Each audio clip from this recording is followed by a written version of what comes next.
जय हिंद साथियों, आप सभी को मेरा नमस्कार। हम लोग देख रहे थे घटना चक्र में बायोलॉजी, और चलिए देखते हैं आज का हमारा टॉपिक क्या है। तो आज का जो हमारा टॉपिक है वो है सेल। हम लोग आज कोशिका के बारे में पढ़ेंगे और इनके सारे सवाल सॉल्व करेंगे। देखिए क्या दिख पा रहा हो। और इससे पहले बता दें कि आप में से जो भाई नए हैं प्लीज़ चैनल को ज़रूर सब्सक्राइब करें और अपना भाई का सपोर्ट करें, वीडियो को लाइक कर दें और दोस्तों के साथ थोड़ा शेयर भी कर दें। तो जो भाई नए हैं वो एक बार बुक देख लीजिए, क्योंकि नए भाई को पता नहीं होगा बुक के बारे में। तो ये है घटना चक्र साइंस की बुक, न्यू एडिशन है 2021 को। अगर आप इस बुक को पूरी अच्छी तरह से कंप्लीट कर लेते हैं तो कोई भी एग्ज़ाम में जिसमें साइंस से सवाल आता है, एक भी सवाल जो है आपका नहीं छूटेगा। आपको ऐसा नहीं लग रहा है ना? आप शायद ऐसे सोचते होंगे मास्टर हवाबाजी कर रहा होगा। तो हम कोई हवाबाजी नहीं कर रहे हैं, रियल बता रहे हैं। अगर ईमानदारी से आप सारे सवाल को कवर कर लेते हैं इस बुक से तो आपका एक भी सवाल कोई भी एग्ज़ाम में नहीं छूटेगा। देखिए आप लोग, पहले नंबर सवाल, नाभिक के अलावा कोशिका के किस कोशिकांग में डीएनए होता है? तो नाभिक के अलावा कोशिका के किस कोशिकांग में डीएनए होता है? तो उत्तर हो जाएगा माइटोकॉन्ड्रिया। देखिए, नाभिक के अलावा कोशिका के माइटोकॉन्ड्रिया तथा हरित लवक नामक कोशिकांग में डीएनए पाया जाता है, जो कि एक आनुवांशिक पदार्थ होता है तथा जीवों के लक्षणों की संकेत सूचनाओं को जनपत्री की भांति जनकों से संतानों में ले जाता है। डीएनए की खोज फ्रेडरिक मीसर ने की थी। डीएनए का डबल हेलिक्स मॉडल वाटसन तथा फ्रांसिस क्रिक ने किया था। ये ध्यान रखें। अगले सवाल, सौर ऊर्जा एटीपी में बदलती है। सौर ऊर्जा एटीपी में बदलती है तो कहाँ पर बदलती है? क्लोरोप्लास्ट में। ऑप्शन बी सही है, क्लोरोप्लास्ट। देखिए इसके बारे में, देखिए क्लोरोप्लास्ट में सौर ऊर्जा एटीपी में बदलती है। क्लोरोप्लास्ट एक पादप कोशिकांग है जिसमें पर्णहरित या क्लोरोफिल नामक एक प्रोटीन युक्त जटिल रासायनिक यौगिक पाया जाता है। यह वर्णक पत्तों के हरे रंग का कारण है। तो पौधे हरे होते हैं क्लोरोफिल के कारण। आप लोग यहाँ कमेंट कीजिए एटीपी के फुल फॉर्म। एटीपी का फुल फॉर्म कई बार पूछा गया एग्जाम में, क्या होता है? तेजी में कमेंट करें। चलिए अगले सवाल, निम्नलिखित में से कौन सा कथन सही है? कौन सा कथन सही है? कौन सा कथन सही है? तो देखिए, जो विषाणु सम एकल तंतु आरएनए अणु से बने होते हैं। तो विषाणु सम एकल तंतु आरएनए से बने होते हैं। ऑप्शन सी सही है। देखिए, पादप विषाणु अविकल्पी परजीवी होते हैं जो एक सिर्फ पोषी कोशिकाओं के अंदर ही वृद्धि एवं प्रजनन करते हैं। इसमें केवल एक प्रकार का न्यूक्लिक अम्ल पाया जाता है जो कि द्विक्लबक या एक वलयक होता है। न्यूक्लिक अम्ल एक प्रोटीन आवरण द्वारा घिरा होता है। ध्यान रखें, न्यूक्लिक अम्ल जो है एक प्रोटीन आवरण द्वारा घिरा रहता है।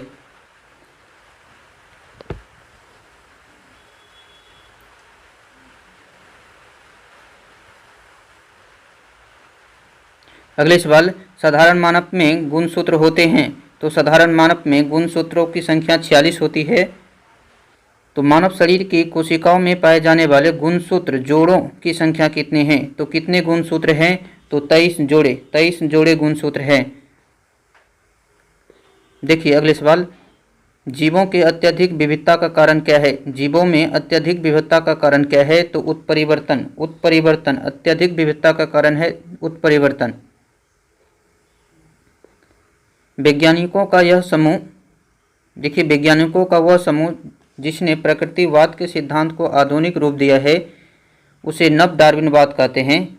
आधुनिक नव डार्विनवाद के अनुसार जीवों में साधारण परिवर्तन के उपरांत नए जीव बनते हैं जिससे उनमें विभिन्नताएं बढ़ जाती है। इन परिवर्तनों को उत्परिवर्तन कहते हैं और ये परिवर्तन वंशागत होते हैं तथा पीढ़ियों में वर्ण द्वारा कई जातियों की उत्पत्ति होती है। ध्यान रखें। अगले सवाल, निम्न में से किसमें गुणसूत्र नहीं होता है? तो किसमें गुणसूत्र नहीं होता है? तो छिपकली। ऑप्शन डी सही है, छिपकली। देखिए, छिपकली को अनेक प्रजातियों सहित अनेक सरीसृप में से गुणसूत्र नहीं होते हैं। छिपकली के अनेक प्रजातियों सहित अनेक सरीसृप में गुणसूत्र नहीं होते हैं। इसमें लिंग निर्धारण जो है पर्यावरणीय ताप से होता है।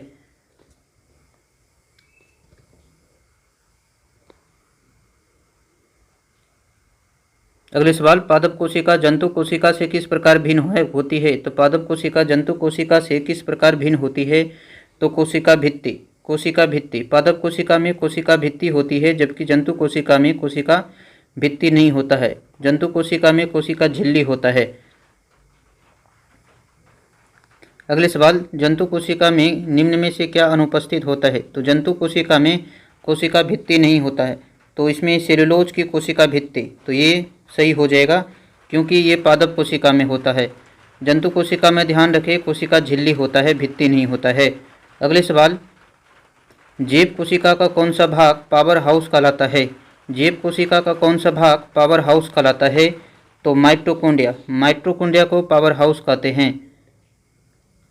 देखिए, माइटोकॉन्ड्रिया जीवाणु एवं नीलहरित शैवाल को छोड़कर शेष सभी जीव पादप एवं जंतु कोशिका में पाए जाते हैं।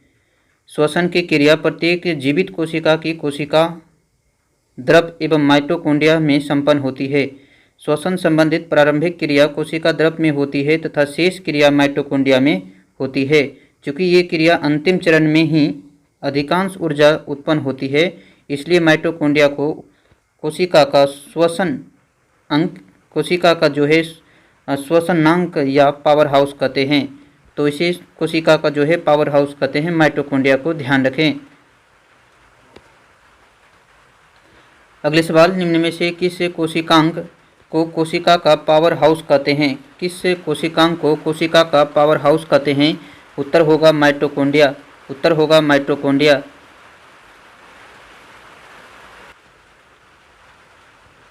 अगले सवाल, कोशिका का शक्ति स्रोत होता है? तो कोशिका का शक्ति स्रोत माइटोकॉन्ड्रिया पावर हाउस बोलते हैं। तो ऑप्शन बी सही है। देखिए, बीपीएससी प्री में पूछा गया सवाल है। अगले सवाल, प्लाज्मा झिल्ली बनी होती है? तो प्लाज्मा झिल्ली जो है किससे बनी होती है? प्रोटीन और लिपिड से। प्रोटीन और लिपिड से। ए और बी दोनों सही है। अगले सवाल, प्रोटीन संश्लेषण में निम्न कोशिकांग में से किन की भूमिका सबसे महत्वपूर्ण है? किसकी भूमिका जो है सबसे ज़्यादा है? वो है अंतःप्रद्रवित जालिका एंडोप्लाज्मिक रेटिकुलम। एंडोप्लाज्मिक रेटिकुलम और राइबोसोम। राइबोसोम ऑप्शन बी है। ऑप्शन बी सही है। देखिए, कोशिका में प्रोटीन संश्लेषण में अंतःद्रवी जालिका और राइबोसोम की भूमिका सबसे महत्वपूर्ण है। यह जो है एक अंतःद्रवी जालिका का कला से राइबोसोम लगे रहते हैं तथा ये राइबोसोम प्रोटीन संश्लेषण के निर्माण स्थल होते हैं। ध्यान रखें। अगले सवाल, मानव शरीर के किस अंग में लसिका कोशिका बनती है? मानव शरीर के किस अंग में लसिका कोशिका बनती है? तो तिल्ली। तिल्ली में लसिका कोशिका बनती है। देखें, लसिका कोशिका एक प्रकार की श्वेत रक्त कोशिका है जिनका निर्माण लसिका ग्रंथि, तिल्ली और थॉइमस ग्रंथि तथा अस्थि मज्जा द्वारा किया जाता है। ये ध्यान रखें, बी लिम्फोसाइट तथा टी लिम्फोसाइट लसिका कोशिका के दो प्रमुख प्रकार हैं। तो बी लिम्फोसाइट, टी लिम्फोसाइट के बारे में ध्यान रखें। अगले सवाल, स्तंभ कोशिका अनुसंधान के क्षेत्र में नवीनतम विकास के संदर्भ में निम्नलिखित कथन पर विचार कीजिए। तो स्तंभ कोशिका अनुसंधान के क्षेत्र में नवीनतम विकास के संदर्भ पर विचार करना है। कौन सा कथन जो है यहाँ पे सही है या गलत है? देखिए, बीजपूटी अवस्था पर भ्रूण मानव स्तंभ कोशिकाओं का एकमात्र स्रोत है। तो ये गलत है। स्तंभ कोशिका बीजपूटियों को नष्ट किए बिना प्राप्त की जा सकती है। बिल्कुल गलत है। स्तंभ कोशिका वस्तुतः अनंत काल तक स्वयं पात्रे संजीवित हो सकती है। बिल्कुल सही है।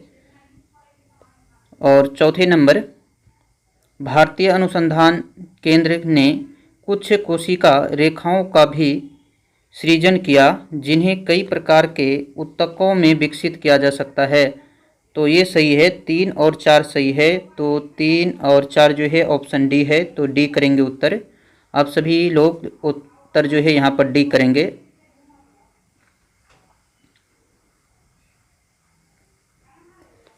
अगले सवाल, निम्नलिखित में से कौन सा कथन प्राणियों में स्तंभ कोशिका के प्रत्यारोपण के संदर्भ में असत है? तो कौन सा कथन प्राणियों में स्तंभ कोशिकाओं के प्रत्यारोपण के संदर्भ में असत है। पढ़िए, ये प्राणी में जीवन भर स्वयं गुणित करती है। ये अंगों की क्षतिग्रस्त ऊतकों की मरम्मत करती है। ये एक या अधिक प्रकार की विशिष्ट कोशिकाओं को बनाने की क्षमता रखती है। ये केवल भ्रूण में पाई जाती है। तो कौन असत है? हमें असत देखना है। तेजी में देखिए।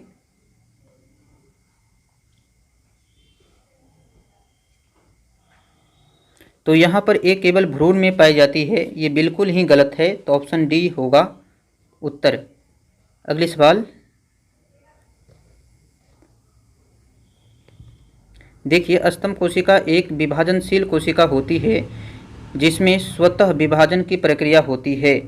यह विभाजित होकर विशिष्ट कोशिकाओं का निर्माण करती है तथा ये अंगों के क्षतिग्रस्त ऊतकों की मरम्मत करती है। स्तंभ कोशिका शरीर के कई अंगों एवं ऊतकों में पाई जाती है। ध्यान रखें। अगले सवाल, प्रक्रमित कोशिका मृत्यु के कोशिकीय और आणविक नियंत्रण को कहते हैं। तो प्रक्रमित कोशिका मृत्यु के कोशिकीय और आणविक नियंत्रण को कहते हैं। तो क्या बोलते हैं? एपोप्टोसिस। एपोप्टोसिस ऑप्शन ए सही है, एपोप्टोसिस। देखिए, प्रक्रमित कोशिका मृत्यु में कोशिकीय और आणविक नियंत्रण को एपोप्टोसिस कहते हैं। यह भ्रूणीय विकास तथा अंगों के प्रतिविकास के समय होता है। ध्यान रखें। अगले सवाल, हमारे तंत्र में अधिकतम एटीपी अणुओं को उत्पन्न करने वाला पद है। तो हमारे तंत्र में अधिकतम एटीपी अणुओं को उत्पन्न करने वाले पद है तो क्रेब्स चक्र। क्रेब्स चक्र। श्वसन तंत्र में अधिकतम एटीपी के फुल फॉर्म ध्यान रखिए, एडिनोसिन ट्राइफॉस्फेट होता है। एनटीपीसी का भी एग्जाम में पूछा गया था। इस बार जो CBT 1 का एग्जाम हुआ है उसमें पूछा गया था एटीपी का फुल फॉर्म। तो ध्यान रखें आप लोग। तो क्या था? श्वसन तंत्र में अधिकतम एटीपी अणुओं को उत्पन्न करने वाला पद क्रेब्स चक्र है। यह चक्र कोशिका के माइटोकॉन्ड्रिया में संपन्न होती है। इस चक्र की खोज हैंस क्रेब्स ने 1937 में किया था। ध्यान रखें। ये कोशिका चैप्टर यहाँ पर खत्म हो चुका है। अगले वीडियो में हम लोग देखेंगे अनुवांशिकता। अनुवांशिकता के बारे में अगले वीडियो में।